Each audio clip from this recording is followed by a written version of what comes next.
The real story. Horror. Only. At Mr. Scare.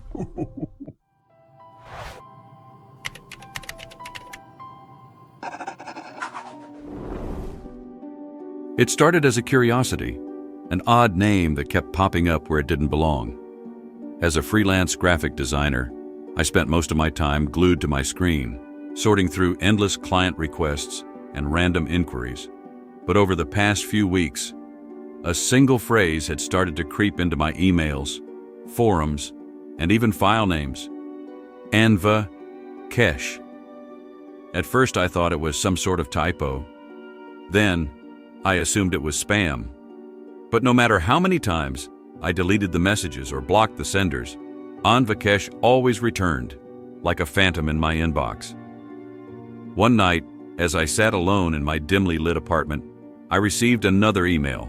The subject line read, "Work inquiry, urgent."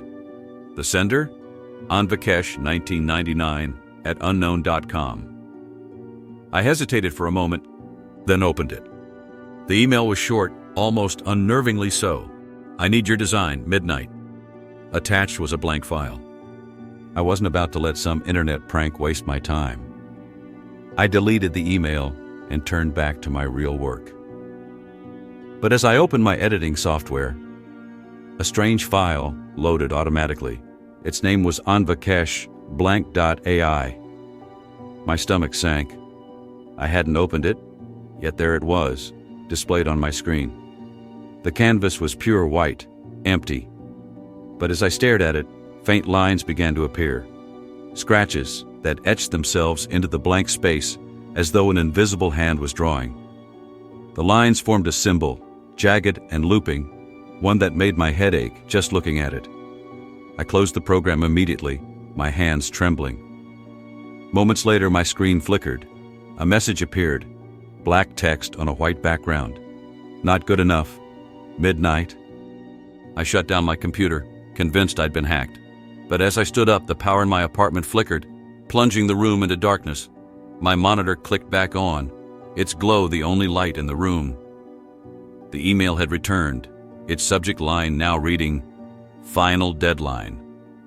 The message inside was different this time. "You agreed. Finish it."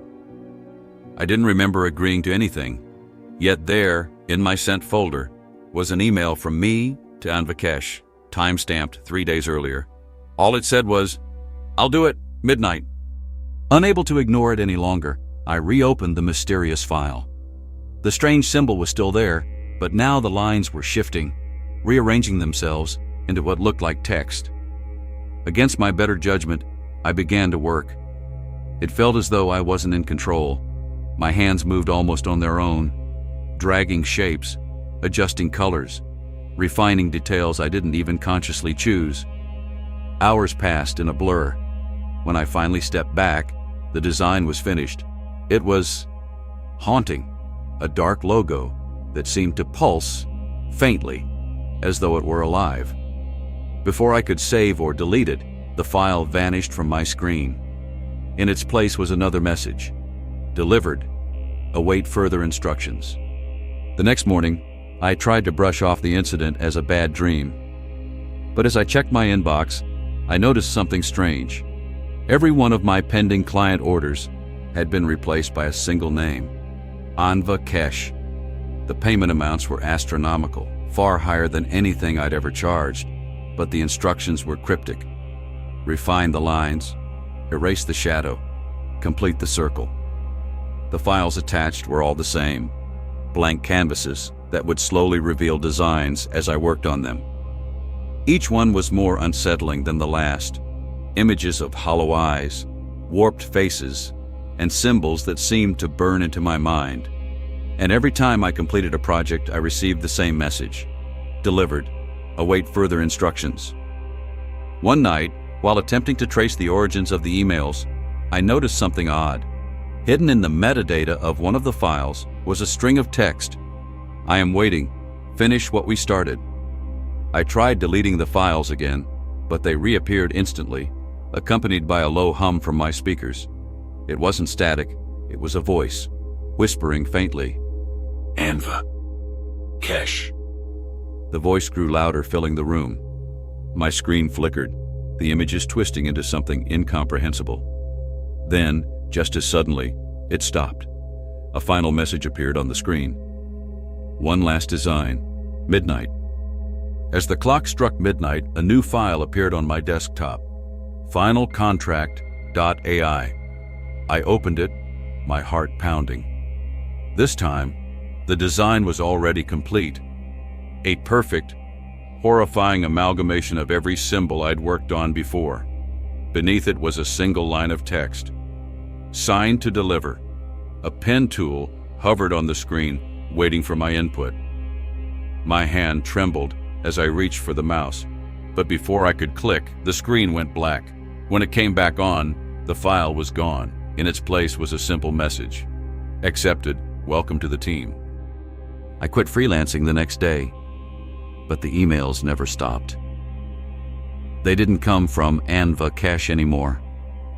They came from other names, other accounts, all requesting urgent work. The files still appear on my computer, no matter how many times I change devices or wipe my drives.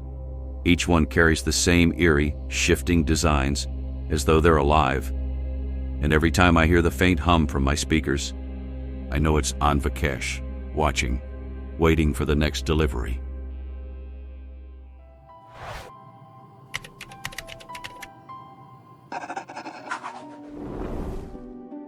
It all began with an email.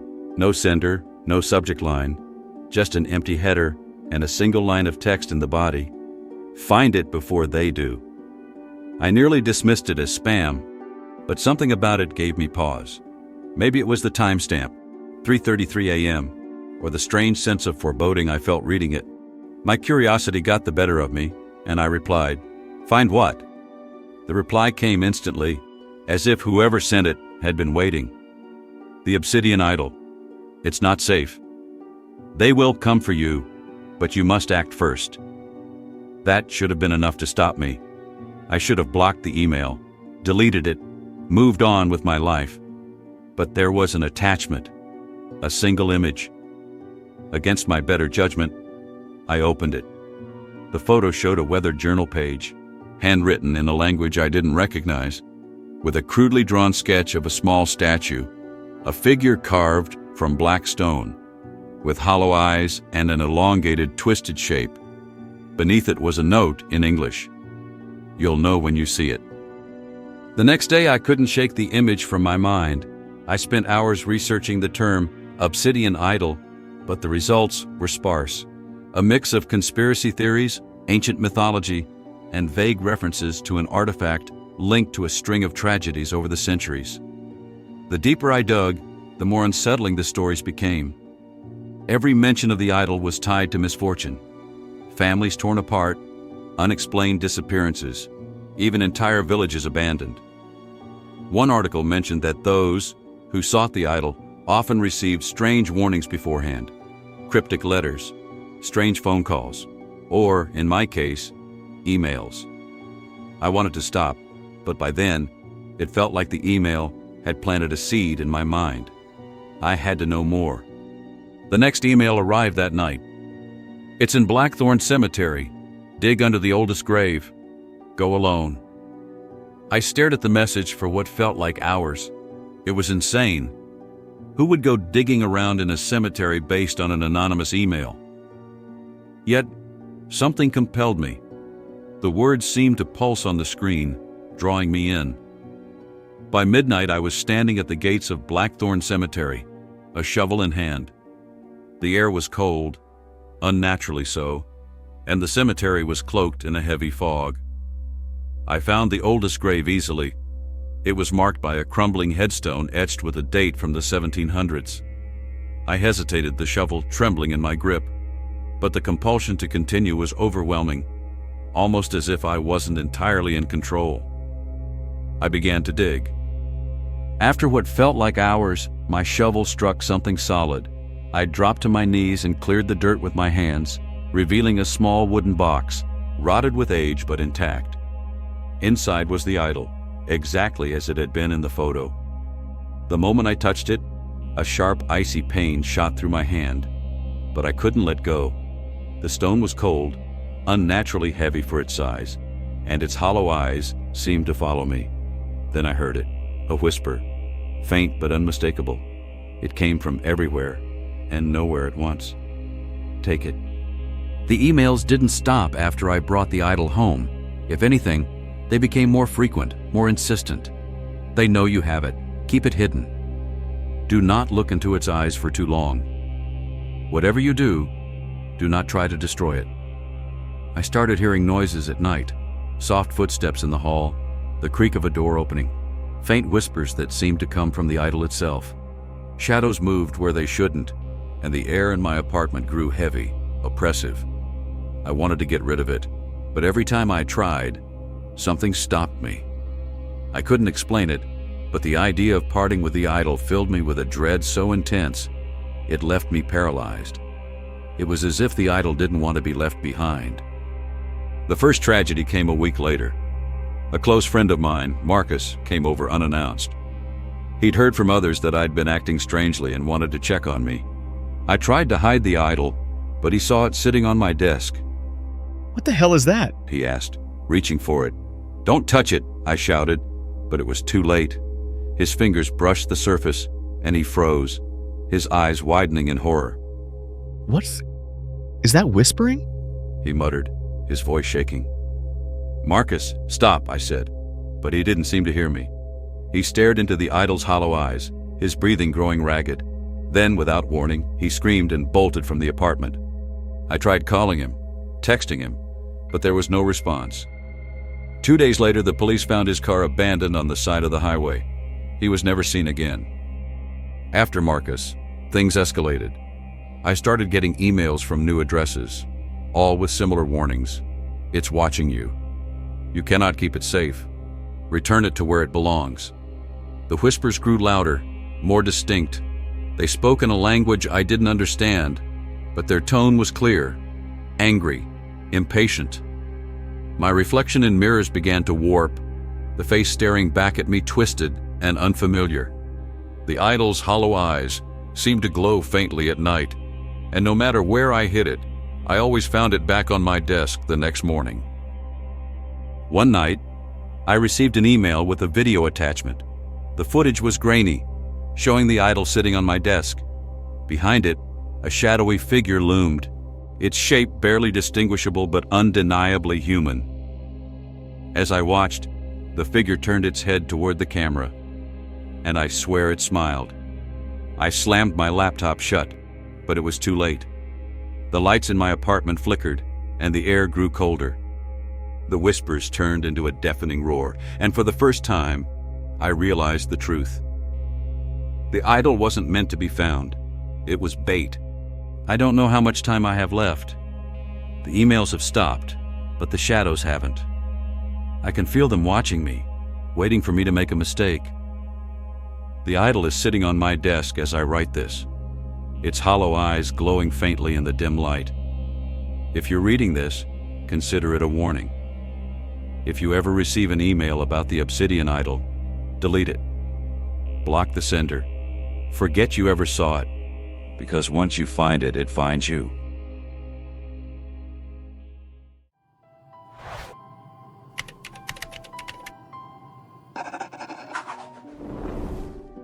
The email was buried in my spam folder, a relic of a digital past I hadn't thought about in years.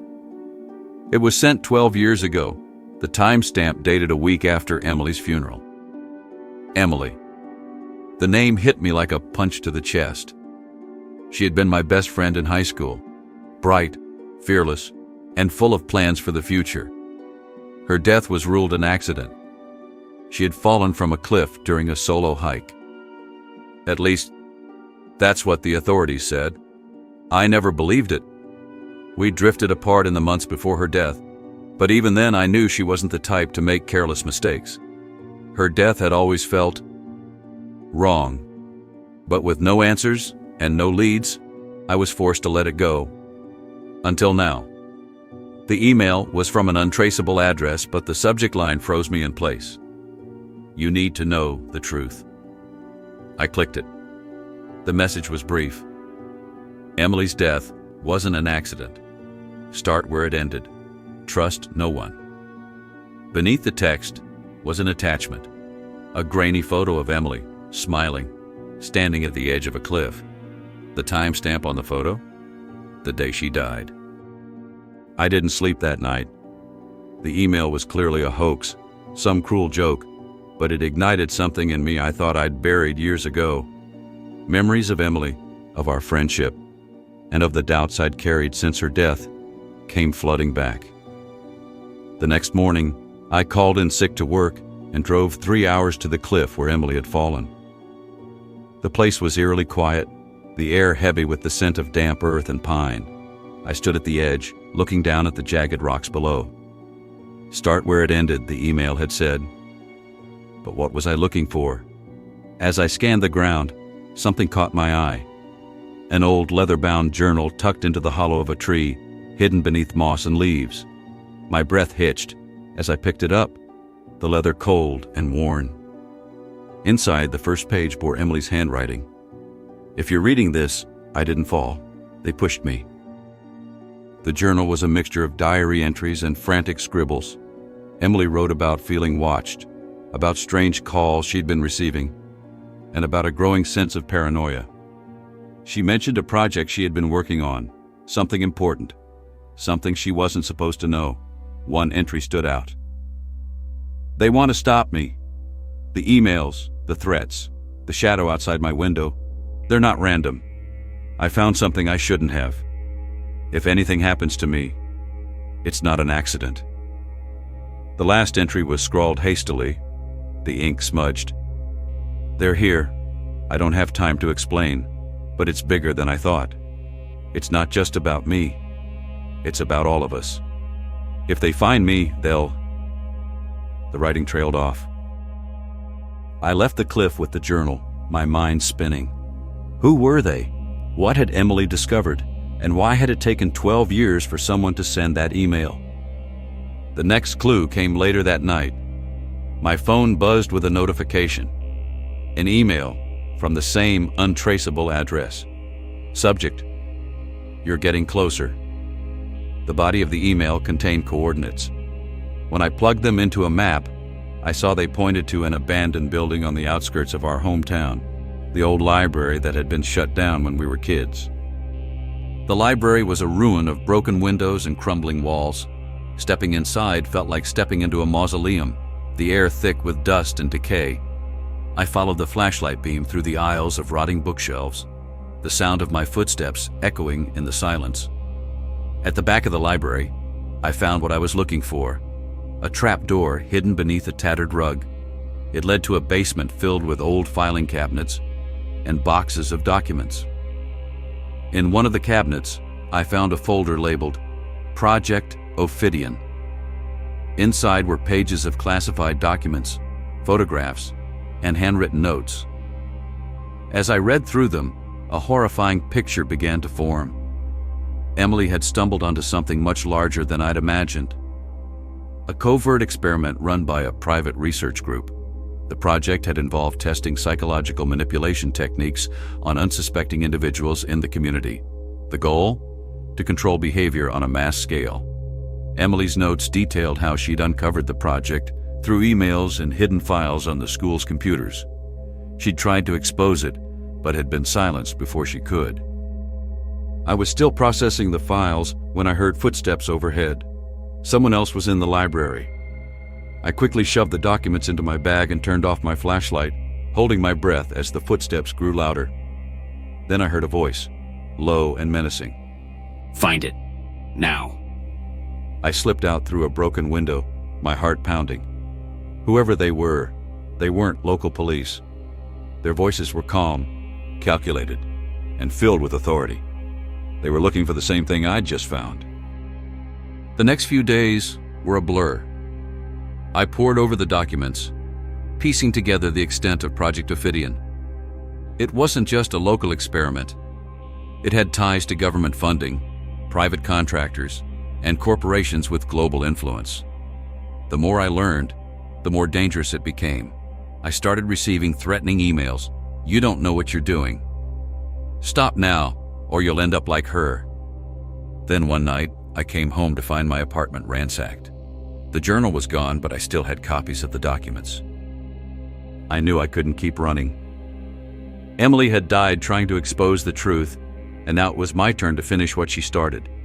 I compiled everything I'd found, emails, notes, files, and sent it to every journalist, whistleblower organization, and human rights group I could think of.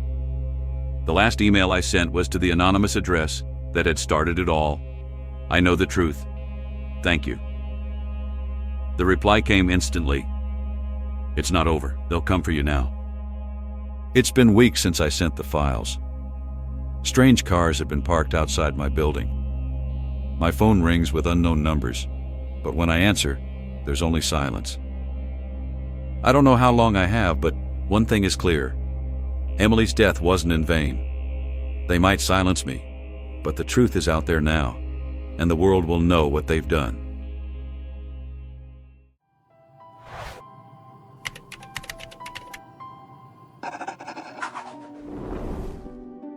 I work in IT support, and if there's one thing I've learned, it's that technology can be maddeningly unpredictable. Most of the time, the issues are mundane. Users forgetting passwords, software crashing at the worst possible moments, or someone accidentally dragging an important folder into oblivion. But every once in a while, something lands in my lap that feels off. Something you can't explain with logic or tech manuals. It started as a routine ticket. The help desk submission came in late, time-stamped well past business hours. I noticed the name first, Melissa Harper. It didn't ring any bells, but that wasn't unusual. We had hundreds of employees across multiple offices. The issue was vague. Can't find my folder. Please restore. I groaned, leaning back in my chair. 9 times out of 10, this kind of request meant the user had deleted the file themselves, or stashed it somewhere they'd never think to look. I typed a quick reply. Can you clarify which folder you're looking for? And do you have a backup? The response came almost immediately. The black folder. You'll see it when you look. Please hurry. The wording gave me pause. Most users would at least try to describe what they'd lost. Reports, spreadsheets, photos. But the black folder? It was oddly specific, yet unhelpful. I sighed and launched the remote access tool. Melissa's system connected without a hitch, and her desktop appeared on my screen. It was pristine, folders neatly arranged, no clutter. If only all employees were this organized. But there was no black folder. I checked the trash. Nothing. I enabled hidden files, thinking maybe it had been accidentally hidden. Still nothing. I dug deeper, running a search for recently modified files. The results came back blank. It was as if the folder had never existed. As I was about to reply with the usual spiel about recovery software, the screen flickered. For a split second, I thought it was just a glitch. Remote sessions were notoriously buggy, especially late at night when our servers were undergoing maintenance. But then, right before my eyes, a folder appeared on her desktop. Its icon was jet black, darker than anything I'd seen on a computer screen. There was no name beneath it, no indication of where it had come from. I stared at it, my cursor hovering uncertainly. This wasn't normal. It wasn't even possible. Curiosity got the better of me. I clicked. The folder opened, but it was empty. No files, no subfolders, just a blank window staring back at me. Before I could close it, my headset pinged. A new email. It was from Melissa Harper. Thank you. Don't open it again. Her tone was unsettling. It wasn't gratitude. It felt more like a warning. I typed back. The folder appeared on your desktop. Are you able to see it now? No response. I waited a few more minutes before logging out of her system. My shift was almost over, and I had no intention of staying late to dwell on this weirdness. But as I packed up my things, I couldn't shake the feeling that something about this wasn't right. The next morning, I arrived at the office to find my inbox flooded with the usual mix of routine issues and minor crises. but one email immediately caught my attention. Subject: Melissa Harper's account. It was from Lisa, another member of the IT team. Her email was short and blunt. Who authorized the account reactivation? Melissa Harper hasn't worked here in 2 years. I froze, rereading her words. Reactivation? That couldn't be right. I had just accessed her system the night before. I quickly replied, "What do you mean? I was working on a ticket from her yesterday." Lisa's response came almost instantly. "That's impossible. Melissa passed away 2 years ago. Suicide. Don't touch her account again." A cold chill crept down my spine. Dead? How could she be dead? My mind raced with explanations. Maybe someone else was using her account. Maybe it was a clerical error, and her account hadn't been deactivated after she left. But the certainty in Lisa's email unnerved me. I checked our ticketing system. The submission from Melissa was still there, time-stamped the night before. I clicked on it, but an error message popped up. This ticket does not exist. I tried accessing the session logs from my remote connection. Same result. Everything had been wiped. It was as if none of it had ever happened. But deep down, I knew something was wrong. That night, I couldn't stop thinking about it. My mind kept circling back to Melissa Harper, her name etched in my thoughts like a ghost refusing to fade. I opened my laptop again, determined to make sense of it. Maybe it was a glitch in the system, a prank, or some kind of elaborate hoax. But deep down, I already knew it wasn't.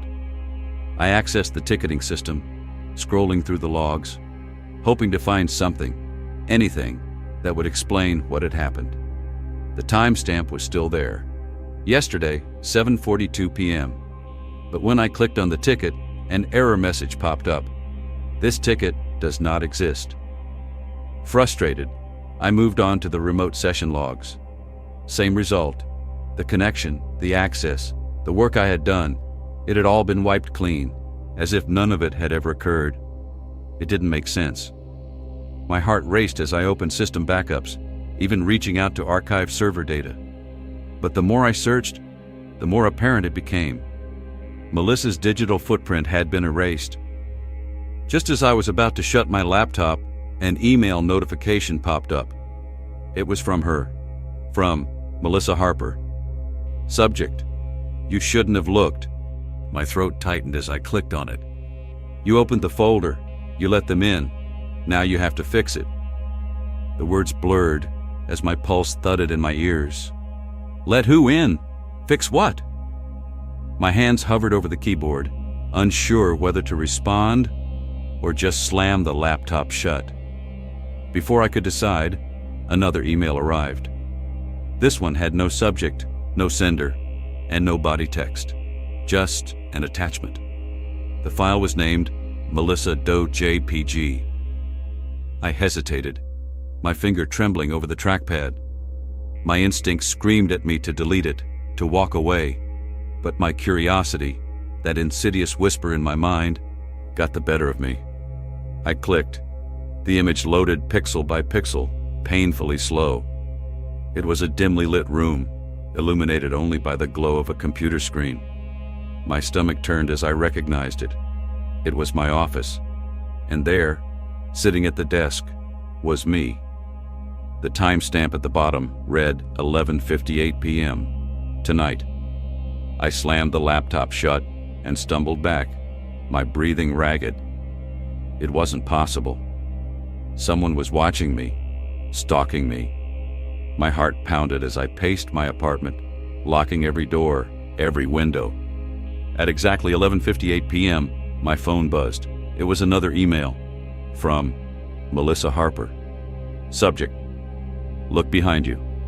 I froze, the air in the room growing dense and suffocating. Slowly I turned my head toward the doorway, expecting to see something, someone, lurking there. But the hallway was empty, shadows stretching unnaturally long under the dim light. When I looked back at my laptop, the screen had turned on by itself. The black folder was there again, sitting ominously in the center of my desktop. By the time the clock struck midnight, I was spiraling. The folder wasn't just a file, it was a doorway. something Melissa had warned me about too late. The folder opened on its own, revealing files I hadn't seen before. They were dated, going back years, with names that made my blood run cold. Arrival, first sight, the agreement. I clicked on the most recent file, timestamped for 12:15 a.m. tomorrow. It was a video. The footage showed me sitting at my desk, staring blankly at the black folder. But as the timestamp approached 12:15, the camera panned, revealing a shadowy figure standing just behind me. It didn't move, didn't breathe. It simply stood there, watching. The video ended. Desperate, I started researching Melissa Harper. Her name led me to a handful of news articles. She'd been an IT specialist for a major firm, described as brilliant but reclusive. The details of her death were unsettling. Found in her apartment with her laptop still on, displaying a single black folder. No one could explain it, and the case had gone cold. One article mentioned rumors among her coworkers about how she'd been working on a project she couldn't talk about, something tied to encrypted files and experimental software. Some said it was government level. Others whispered it was something else. At exactly midnight the next night, my phone buzzed again. From Melissa Harper.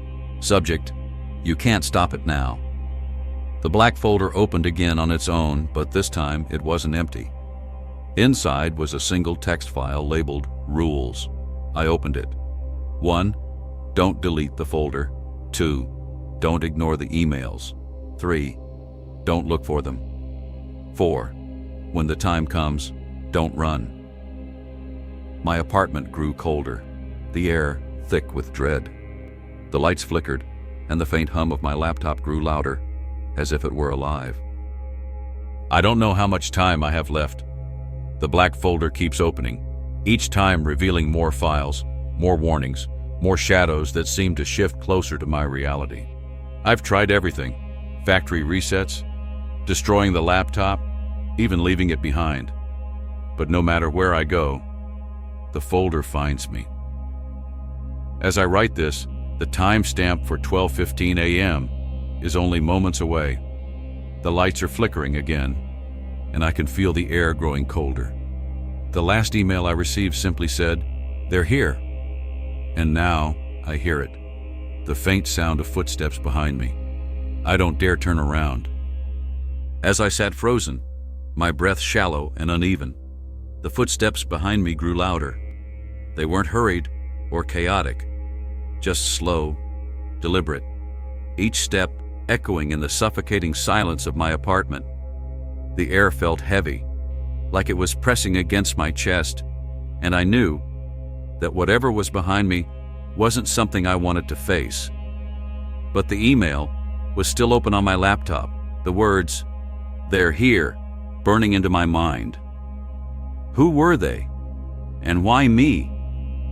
My fingers trembled as I instinctively hovered over the black folder on my desktop. It hadn't disappeared this time. Instead, it pulsed faintly, like it was alive, like it was breathing. I had no choice. I double-clicked it. The screen flickered violently before going black. For a moment, I thought the laptop had finally given out, but then a video began to play. It wasn't like the others. This one was darker, more distorted, the camera's view shifting like someone or something was holding it. The video panned to a room I immediately recognized. It was my apartment. The perspective moved closer, through the open door of my bedroom, past the dim hallway light, and into the living room, where I was sitting at that very moment. The camera stopped, focusing on me. My head was bent over the laptop, my fingers hovering nervously over the keyboard, just as they were now. But then the video shifted. It panned upward, showing the back of my chair and what was standing directly behind it. It was a figure, a shadow that didn't belong to this world. Its form was jagged and incomplete, like static made solid, its edges bleeding into the air around it. There were no eyes, but I could feel it staring at me. Its hand, if it could be called that, reached forward toward my shoulder. And then the video cut to static. The lights in my apartment flickered violently now, plunging the room into alternating flashes of light and darkness. I could feel its presence, something cold, unnatural, brushing against the back of my neck. Every instinct screamed at me to run, to scream, to fight, but I couldn't move. The rules in the file echoed in my head. When the time comes, don't run. But then a new email appeared on my screen, pulling my attention away from the suffocating dread behind me. The subject line simply read, "The last choice." Inside was a single sentence. "You can stop this, but it will cost you everything." Beneath the message was a link.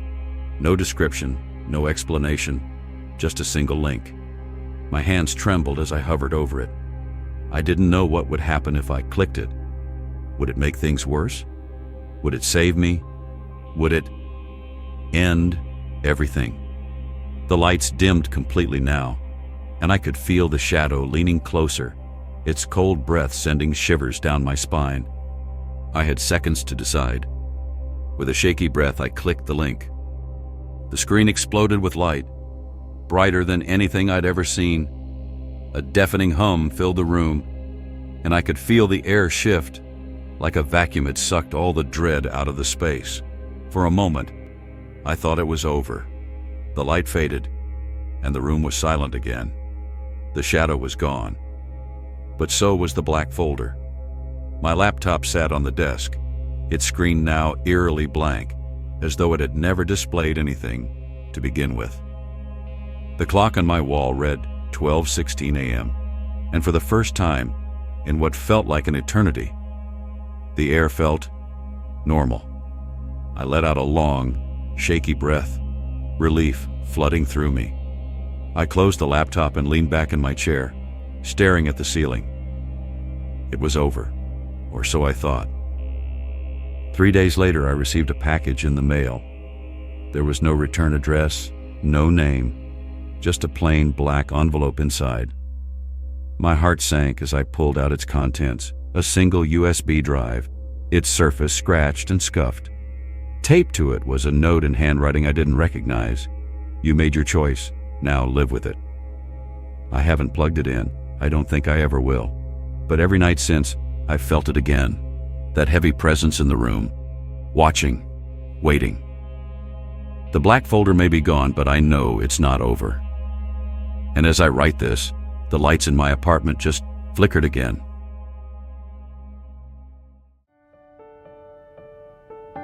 Thank you for watching until the end of the video. Please hit follow to support the channel, and don't forget to turn on the notification bell so you won't miss the next video. See you soon, and goodbye.